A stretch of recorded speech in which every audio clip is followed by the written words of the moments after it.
सेठ नूर मोहम्मद एक बहुत बड़े होटल के मालिक थे। इनका कारोबार 4 मुख्तलिफ शहरों में फैला था। इसकी एक आदत थी कि हर साल अपने खर्चे पर 50 जोड़ों की इज्तिमाई शादी करवाते और हर साल एक शख्स को उम्रे के लिए भी भेजते। एक दिन सेठ साहब अपने घर में बैठे थे कि इसकी बड़ी बेटी सायरा रोती हुई आई और अपने वालिद के पैरों में गिर गई। बजान, मुझे माफ़ कर दीजिए, मैं आपका नाम इज्जत सब मिट्टी में मिलाने वाली थी। मैं आपकी मुजरिम हूँ। आप जो सजा देना चाहते हैं मुझे मंजूर है। सेठ ने अपनी बेटी को पैरों से उठाकर अपने बराबर बिठाया, इसके सर पर शफकत भरा हाथ फेरा, कहने लगे, बेटी, मैं आपका बाप हूँ। एक शफीक बाप से जुल्म की उम्मीद मत रखना। बताओ क्या मामला पेश आया।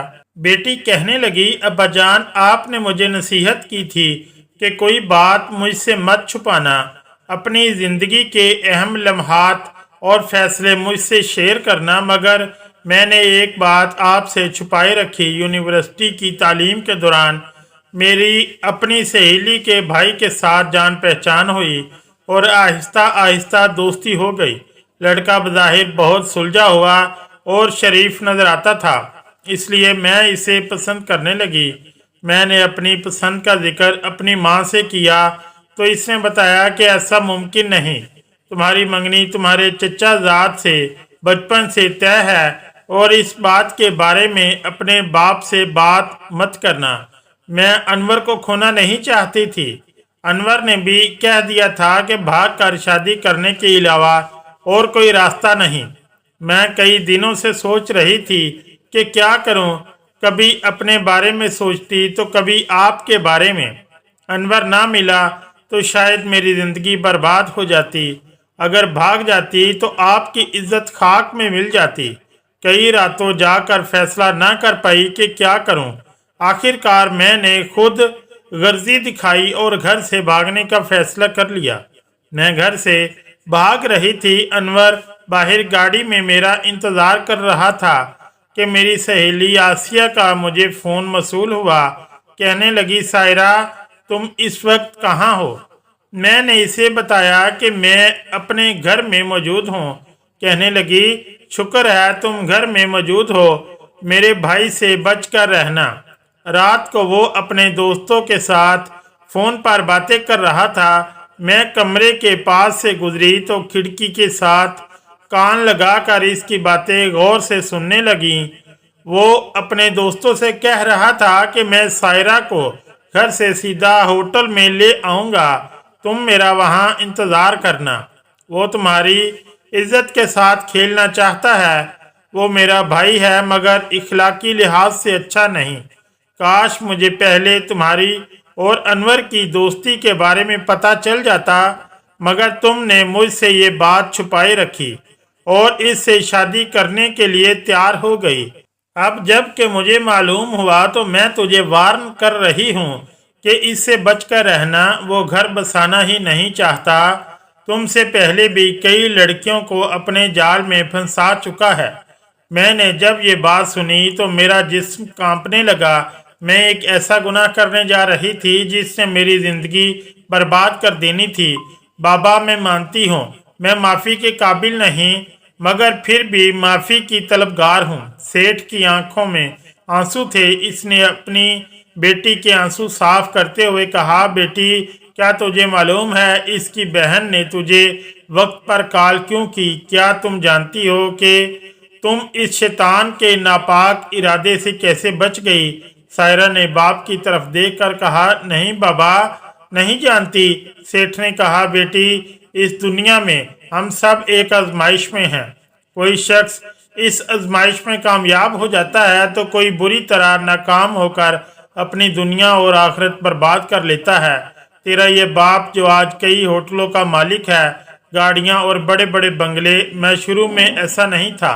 तेरा बाप एक गरीब शख्स था जो तनूर पर रोटियां लगाकर फरोख्त करता था। सारा दिन मेहनत करने के बाद ही 2 वक्त की रोटी नसीब होती थी। आज से तकरीबन 25-30 साल पहले एक नौजवान औरत मेरे तनूर पर रोटियां लेने आती थी। वो एक कोने में खड़ी हो जाती थी और जब रश कम पड़ जाता तब रोटियां लेने के लिए आगे आती। इस वक्त मैं जवान था, ताकतवर था, दिन में 18 घंटे काम कर सकता था। औरत जब मुझसे रोटियां लेती तो मैं इसके हाथों को देखता। गुनाह का आगाज ही आंख से होता है। अगर इंसान अपनी आंख को महफूज कर ले तो वो आने वाले तूफान से बच जाता है, मगर मैं आंख का गुनाह कर चुका था। औरत चादर में लिपटी होती, मगर मैं इसे देखने की कोशिश करता। मैं इसकी आंखों में देखता कि शायद वो भी आंख उठाकर मेरी तरफ देखे, मगर इसने कभी आंख उठाकर मेरी तरफ नहीं देखा। दिन रात इस औरत के मुतालिक सोचने लगा। इसी सोच में सारी सारी रात जागता रहा कि वो अकेली ही होगी, तभी तो खुद रोटियां लेने आती है, वरना कोई ना कोई मर्द ये काम करता। ये औरत कौन है, कहाँ रहती है? बस इसी ख्यालों में सारी रात गुजर जाती थी। शैतान मेरे सर पर सवार था। मैं मुकम्मल तौर पर भटक चुका था। एक दिन मेरे दिमाग में एक शैतानी तरकीब आई।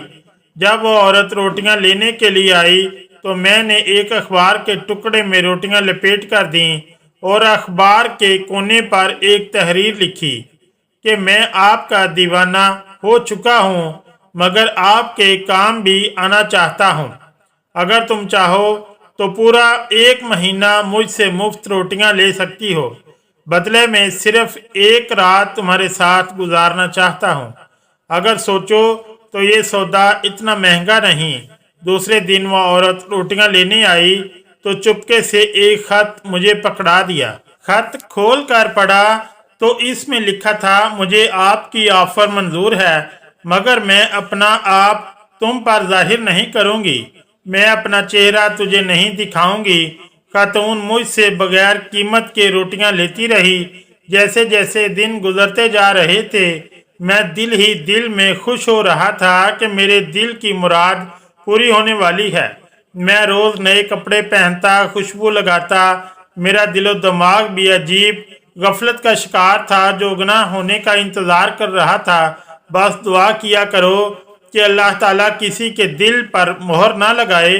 अगर दिल पर मोहर ना लगी हो तो वापसी का इम्कान होता है, लेकिन अगर दिल पर खुदा मोहर लगा दे और इसका सारा दिल काला हो जाए, तब इसे गुनाह में ही लज्जत महसूस होती है।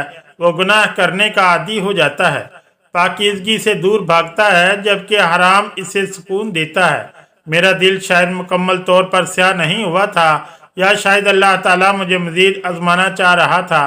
आखिरकार वो दिन आ ही गया जिसका मुझे बेचैनी से इंतजार था। 1 महीना गुजर जाने के बाद जब वो औरत मेरे पास आई तो मैंने इससे कहा, अब वक्त आ चुका है कि अपना वादा पूरा करो। औरत ने कहा, आप मुझे कुछ दिनों का वक्त दे दें। मैंने इसे 2-3 दिन का मजीद वक्त दे दिया। इसके बाद दोबारा मैंने अपनी बात दोहराई तो औरत ने कहा, मैं अपने कौल पर कायम हूँ, मगर मुझे मेरे घर ही आना पड़ेगा।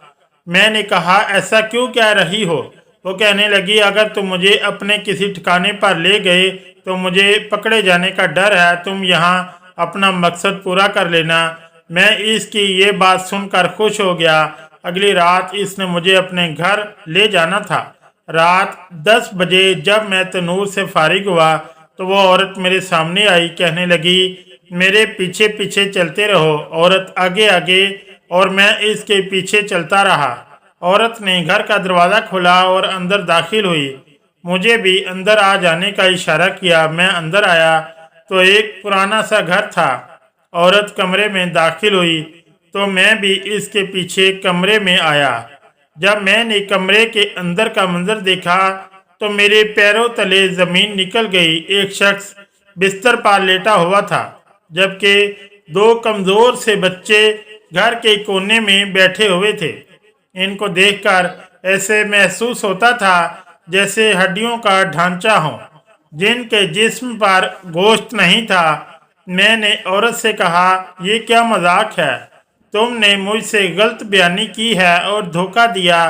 तुमने कहा था कि घर में कोई भी मौजूद नहीं, मगर यहाँ एक शख्स और 2 बच्चे मौजूद हैं। औरत ने कहा, मैंने तुझे कोई धोखा नहीं दिया, ना ही कोई गलत बयानी की है। मेरी बात याद करो, मैंने तुझसे क्या कहा था?